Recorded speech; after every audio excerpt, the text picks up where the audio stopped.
I've got 3 bits of new Jurassic World Rebirth news for you tonight, starting with this, a brand new still from the movie showcasing our newly designed Mosasaurus in action. I think the design here really is, the more I see it, a substantial step up from the previous film. Gone are those crocodilian scoots, and instead we've got this rounder, more naturalistic design, this new green-grey coloration and some new lighter counter shading, the white on the underbelly that you see on a huge number of aquatic species. In this still we can see from the directionality of the water turbulence, my job is so daft sometimes, that it has just landed in the water from an above water jump. It could possibly be the one we see it take during the Jurassic World Rebirth trailer, but I do think it might be a little bit weird to cut to an underwater scene after that sequence. I think if we'd probably focus on the protagonists.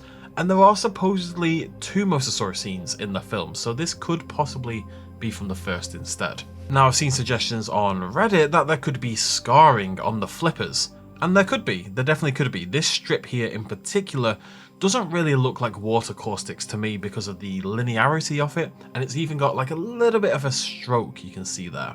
That said, that same linearity in particular makes it not so much look like a scar to me. I'm more inclined to believe this is part of the Mosa's patterning, simply put, but we'll have to wait and see. Either way, a very cool shot, and actually one of the very first stills we've had from the film, if not the first, that contains an actual creature in it, a prehistoric creature. I think it is the first. Now, this shot came to us from a new article by USA Today, of all people.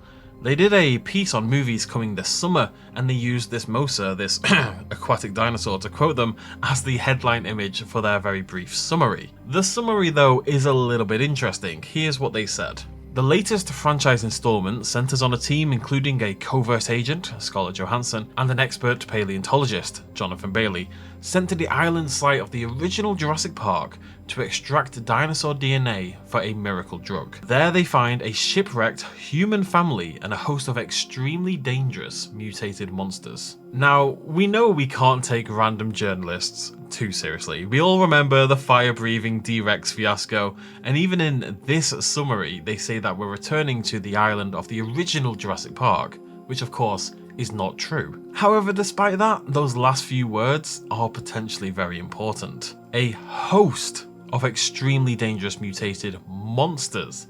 A host. Monsters. Plural. The film and info in general has been dodging around this a lot, but a lot of the people at CinemaCon reported seeing some form of another mutated dinosaur, a sort of winged, feathered, flying raptor mutant. Even outside of CinemaCon and this summary, it has been a rumour for a long time now. This is just piling on, potentially the straw that breaks the camel's back. I actually talked about all of this at length in a recent video, this one right here if you want to go check it out. At some point, there's no smoke without fire, and whilst I'm always hesitant without any official information, we don't have any images at all on this thing, this one is beginning to look more and more like a sure thing. A second, smaller mutant to harangue our protagonists and further sell that genetic science madness gone, well, mad. Now, I would love your thoughts on that. How do you feel about a potential smaller second flying mutant? But we do have one more thing to look at still. You may remember this brief snippet from the trailer. We've got this abandoned facility, in my opinion, a mining facility. Because of that angled track thing we've got, that usually signifies lifting dirt from the ground out and away from the mine so you can continue to mine without, being in the dirt, basically. It seemed in a lot of ways to maybe just be set dressing, a little piece to sell the abandoned nature of the island and what InGen were doing there. But it could be a lot more. Shared by Maxwell BSK on Twitter, themselves sharing video taken by their friend Anthony, we got a beautiful, long, behind the scenes look at this set. I'm just going to play it for you now.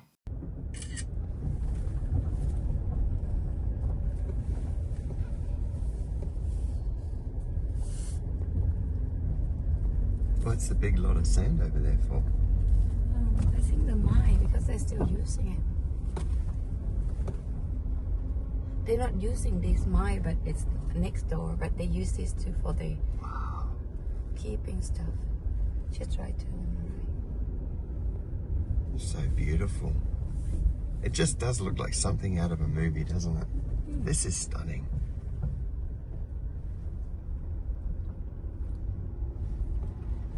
That's the tree there, 35. There.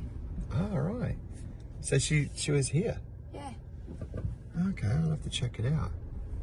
I don't know about what. Oh yeah, it is too. Yeah, this is right. I told you. For all the things, this is right. Look at that. Absolutely stunning. So, a few things.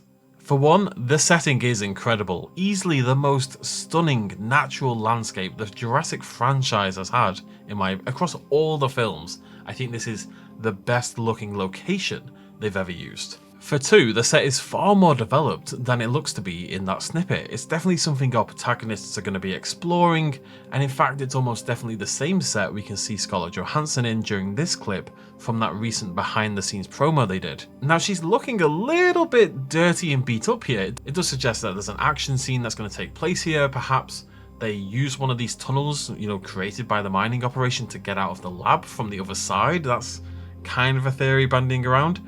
But all that's interesting because, and this is a little bit of a stretch, but I'm pretty sure this is somewhere near the Titanosaurus scene. I can't say for sure, but these cliffs in the backdrop look very similar between the two.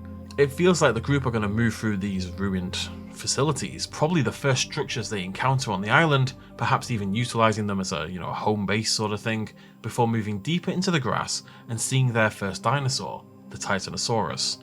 How that leads to Scarlett being thrown around a little bit, I'm not sure. Perhaps those whip-like tails off the Titanosaurus, after all that is how we see them introduced, they could be put to more slightly aggressive use, a la the Stegosaurus at the start of The Lost World. Maybe. Either way, it is a remarkable setting and set, and I hope it does get its due diligence in the film.